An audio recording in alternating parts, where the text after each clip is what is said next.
It's just all these words about humanitarian aid, and while humanitarian aid's really important, what's the point of feeding people up to kill them again?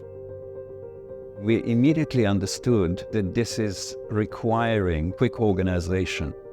So one of the things that was done very early is to organize the Jewish Bloc.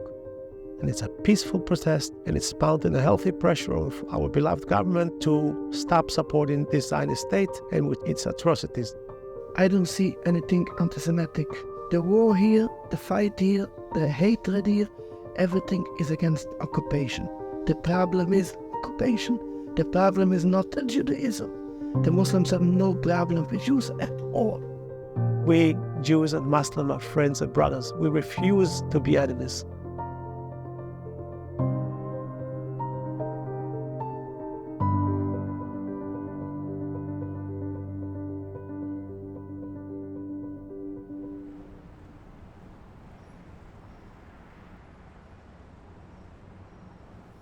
How are you doing?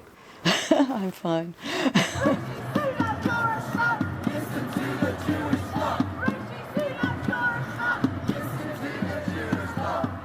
Well, my name's Marion Roberts. I'm on the Executive Committee of Jewish Voice for Labour. My role is a bit ill-defined. I'm a Labour Movement Liaison Officer in the organisation to explain the official affiliated organisation of Jewish members of the Labour Party to the Labour Party is the Jewish Labour Movement. But the Jewish Labour Movement is connected to the World Zionist Organisation, and it also has affiliation and support for the State of Israel. In 2017, Jeremy Corbyn was leader of the Labour Party, beginning to be accusations of anti-Semitism. And so JVL was formed as a pro-Palestinian group within the Labour Party who represented the considerable number of Jews who felt unable to join the JLM. And then as the organisation has developed, more people who are not Jews have joined as Solidarity members. Our slogan, if you like, comes from the Warsaw Ghetto, Maurice Edelman, and it's always with the oppressed, never with the oppressor, because we see anti-Semitism as a form of racism. And we disagree with the view that it has more importance than other forms of racism.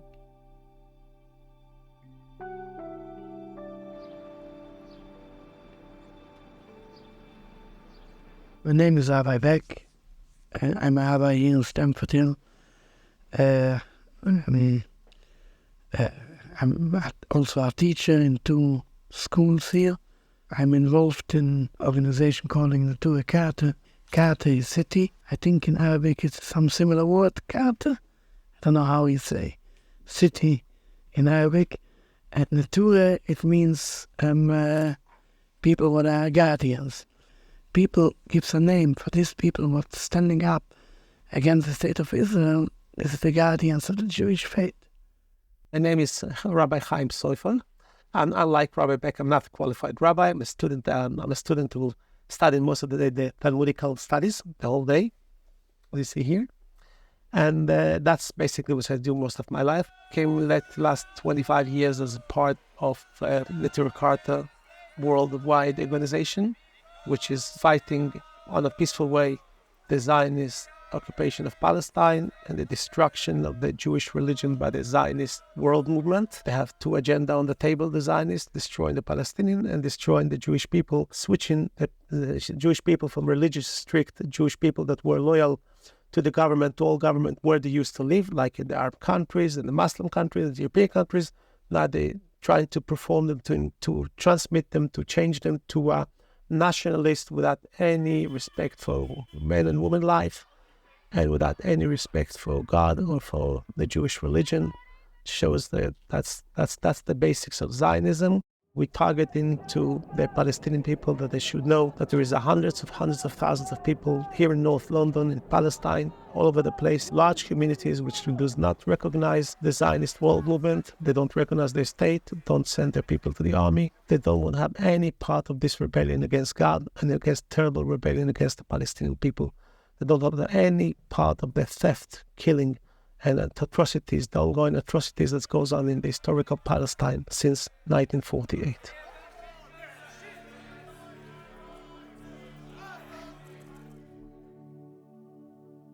I'm an Israeli Jew, but I wasn't born in Israel. I was born in a refugee camp after the Second World War because both my parents survived Auschwitz and no other place will take us. So in 1948, short while after the war started, we arrived in Israel. My father refused to fight. He was, I think, the first draft resistor in Israel. So he was jailed. And we were in another jail in Atlit because that's where they put the people that came from the camps. In the end, my father agreed not to fight but to be drafted. So he was an unarmed medic. And somehow he survived and he came back, at which point we moved to a flat of Palestinians who left Jabaliyah. Jabaliyah is just south of Jaffa. All the people living there were survivors of the camps. And there were also survivors of the Nakba. Those people who didn't, for some reason or other, follow the orders of the Israeli army and stayed behind. So this was a place where people spoke Arabic, Hebrew, Yiddish, and many other languages. There was no hostility at all between Jews and Arabs in that place. Everyone was pretty poor. So as a child, I spoke Arabic. The Palestinian children spoke Hebrew because we studied both languages at school. In 1948, about 250,000 Palestinians been expelled from Jaffa, Ashkelon, Beer Saba, and from tens of villages that had been wiped out and destroyed completely in order to prevent the Palestinians from coming back. That was the first Nakba, and Gaza has received additional 250,000 civilians, refugees that have been viciously deported and pushed out from their villages. Those people left from 1948 to 1967 under terrible conditions. It was the UNRWA, the United Nations, what food and what agencies provided them food in order to prevent them from starving to death. When the Zionist occupation forces took over Gaza, they didn't know what to do with it. The Zionist prime minister was to release statements saying, we wish that Gaza would have been drowned in the depth of the sea, of the ocean. But we have to deal with it. So they had a lot of plans to enslave the people of Gaza. When it didn't work out, they just jailed them and kept them under solitary confinement, no way how to leave, not to Egypt, not to Palestine. People that they grew up without any educations. The universities in Gaza had lack of computers, of all type of writing materials, books, history books. So that's all been done deliberately by the Zionists in order to prevent them from becoming educated. When I first joined JVL, I was, and somebody said to me, oh, well, Israel is an apartheid state. I was thinking, even though it's pro-Palestinian, I was thinking, surely not. And then it was explained to me about the different roads for settlers. And I just thought, well, this is apartheid. This is absolutely dreadful. I'm learning about the way Israel cuts off water supplies, controls the airspace, the electricity, controls entry and exit, and the number of Palestinians who have been incarcerated in prison. The house demolition, I trained as an architect, and that really gets to me, the way that settlers who might be people like me who are Jewish but with no connection to Israel can claim citizenship and then can go and demolish somebody's house and expel them from their own land, burn their olive groves, and the way in which the army supports these people. And, I've just appalled by it. born as a refugee and lived with people who suffered ethnic cleansing. I'm not an Israeli in a typical manner. So that probably affected the rest of my life. I was an officer in a unit called Golani, which is not a very nice unit to be in and not a very nice unit to meet. Fortunately, I've never harmed anyone. But this was enough to turn me off Israel and the army. I came to Britain to study cinema. I joined the most radical organization of Israeli Jews called Matzpen, which had a very large group in London. This was an anti-Zionist organization, and I got politically educated there. And I never looked back, and I don't think that I have anything to regret. I was in the executive of the media union, then it was called ACTT. I was leading the campaign to block anyone working in Israel, and it was successful. The papers in Israel exposed them as the parents of this monster who is not supporting the attack on Beirut. On the PLO, yeah. So people wrote to them and phoned them and attacked them in the street. They suffered quite a lot. They didn't agree with my views. I lost a number of jobs that were already agreed and signed, but when the Israeli machine starts working, universities change their mind. So a lot of that happened. It happened to my colleagues as well. But, the way we suffer anti-Zionists is nothing in comparison to what a child suffers, not now in Gaza, but on a normal day, where nothing special is happening. Every Palestinian child suffers much worse than any Israeli Jew. So we have to see it in context. But of course, it affected my life. This is my life.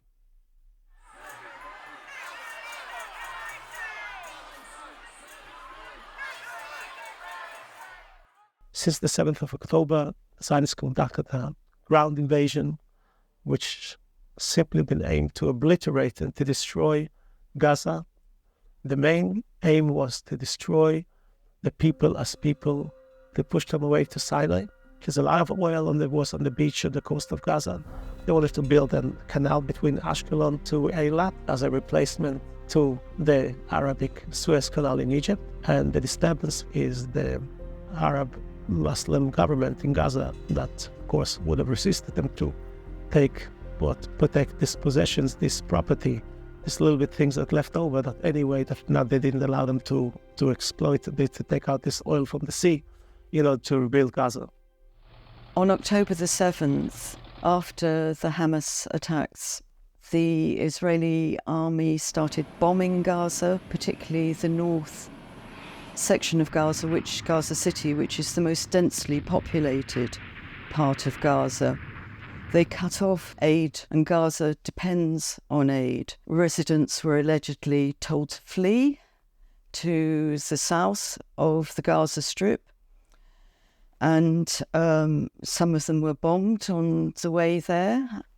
It's just such terrible stories about hospitals being bombed, universities being bombed, and people were fleeing to schools, but the schools were also targeted, and whole neighborhoods have been erased. The Israeli snipers have shot 3 of their own hostages who emerged with white flags. It just sounds horrendous.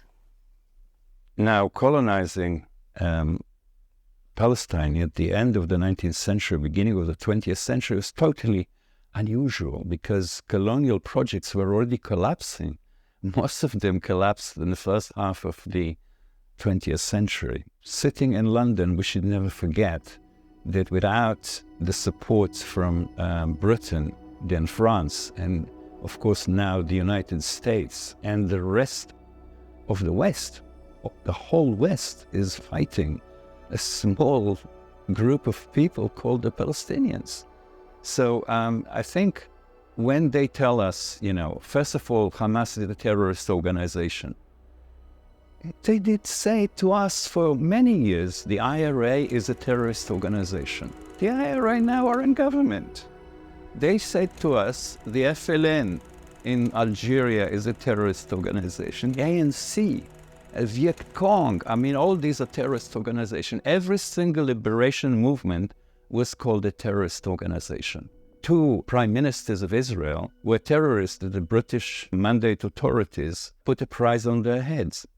Let's not get confused by those things. In Israel, every small child knows tanks, weapons, soldiers. This in daily life. Did they bring any safeness for Jews? Not to speak for Palestinians. For Jews, they didn't bring any safeness for Jews. Politicians cannot speak anything looks like anti-Semitism. Yes, just take example, Jeremy Corbyn. Yes, I know Jeremy Corbyn for the last 15, 20 years personally. He's a good friend of Jewish people, but he's against Israeli policies, that's all. So they labeled him as anti-Semitic, way top of the map. Who is creating today anti-Semitism? When people look in the TV what's going on in Gaza, this makes them real anti-Semites. My union branch, I'm a member of Unite Community. We passed a motion arguing for a ceasefire and various other demands. The unelected officials in the Labour Party, London region, ruled the motion out of order, so it couldn't even be discussed.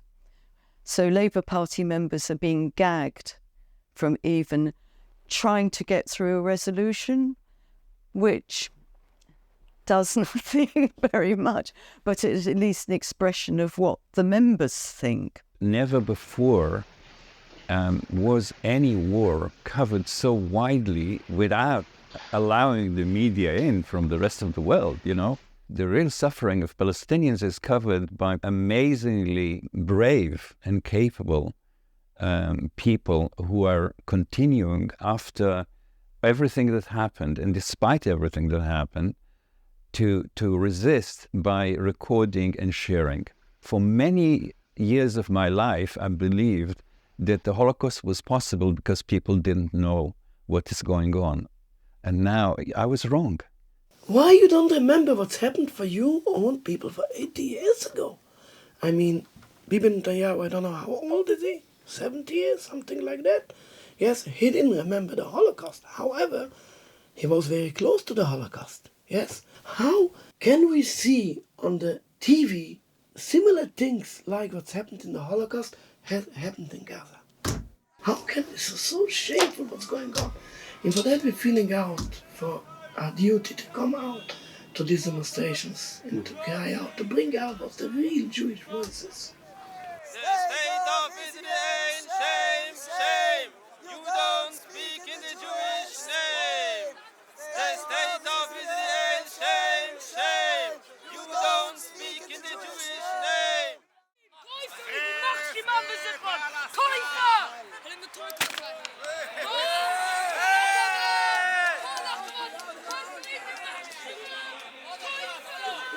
One of the things that was done very early is to organize the Jewish Bloc.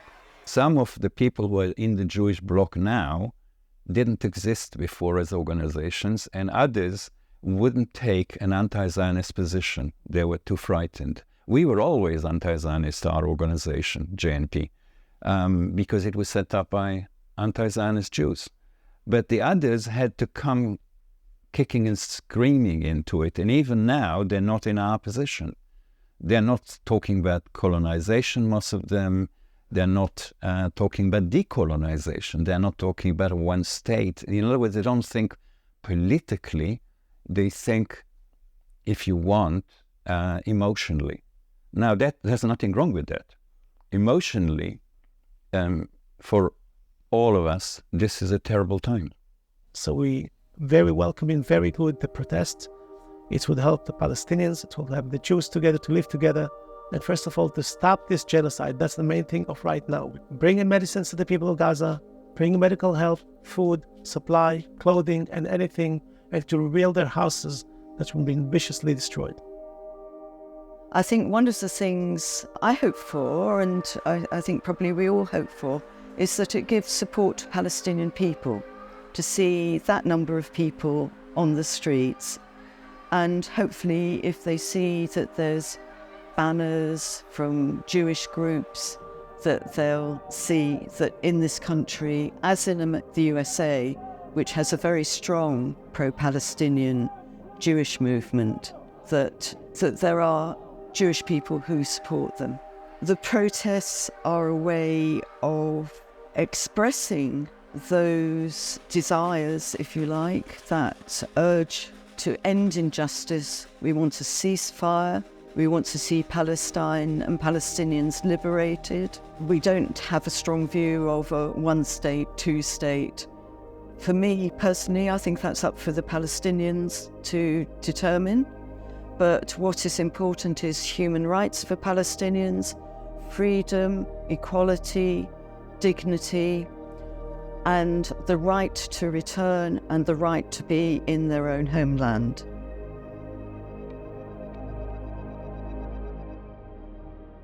I coming to Muslim events so much, and I feel the brotherhood. I feel that. I say that every time. I coming in other events, people say me, oh, you want a cup of water? Yeah. The Muslims also offer me a cup of water. But when they offer me the cup of water, it's with a heart. I feel the heart in that. They are really heartful people, friendly people. I don't see any violence in all these events. Well, Neturei Karta are our partners. We work together. They come to all our meetings, in-person meetings. I was speaking together with Ilan Pape, and there were 10 Neturei Karta there. They were, quite a substantial part of the audience. They are amazing people. You don't need to tell them what Judaism is about, They are the real Jews, and they know that Judaism is not the IDF. Our Torah saying, "V'rachma v'kol masa," is mercy on everything. The Torah says, "Kol ha'merachem al habrios, merachmin alav min hashamayim." Anyone who have mercy on people, God will have mercy upon him, because it's like one measurement. You have mercy, God will say, "I have mercy on you." The Zionists didn't show even one drop of mercy on the Palestinians. Full-scale brutality, which we saw by the Nazi fascists, by the Nazi Germany, and all the bad people, all the bad nations that tortured us. When I hear about these stories, I can't sleep at night. That only can happen that people who left the Torah, people who make fun of God, people who by them to rebel against God and to rebel against the nations is nothing, can conduct in such war crimes.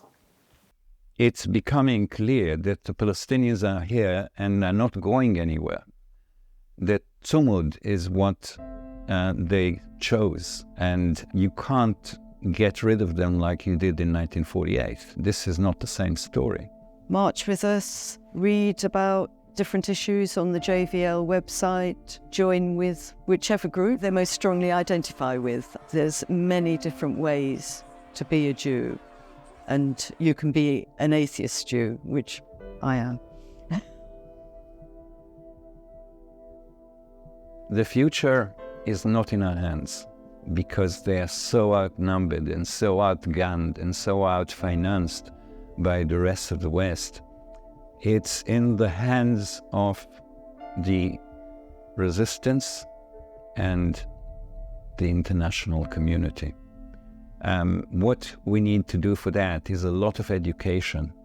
If you want re-education, because to educate people out of this terrible automatic support of Zionism. Zionism is a racist movement, always has been. It's a colonial movement, and we need to end apartheid, to end colonization, to decolonize Palestine, not to decolonize Zionism, which some of the other groups are thinking about. Not to decolonize Zionism. There is no way to decolonize Zionism. Zionism is colonial. We need to decolonize Palestine, and that means to remove colonialism from Palestine like colonialism was removed from Algeria, yeah? And that is a terribly complex task. It cannot be done by the Palestinians alone, but they are the most important part of it. As long as there is any Jewish state, any Jewish leadership, Messiah cannot arrive. Messiah cannot come as long Jews have even a small kingdom, even anything. So Messiah will not come on the tracks of the state of Israel. When Messiah comes, he's first. If the state of Israel will still be on the place, the first thing what he will do is to dismantle this state, to dismantle an entity what's a rebellion against God, because his job is to bring people to God. And we hope and pray for the dismantlement of the state of Israel. Again, we hope that will happen in a peaceful way, and we hope it will be soon in our days. I mean, as I told you in the Torah, it's written, a rebellion against God cannot be succeed. And you can see they try to make the roadmap, the Oslo, I don't know, King David, nothing succeed. And they will not succeed. They will come to an end. We hope and pray for a peaceful end soon in our days. Thank you very much.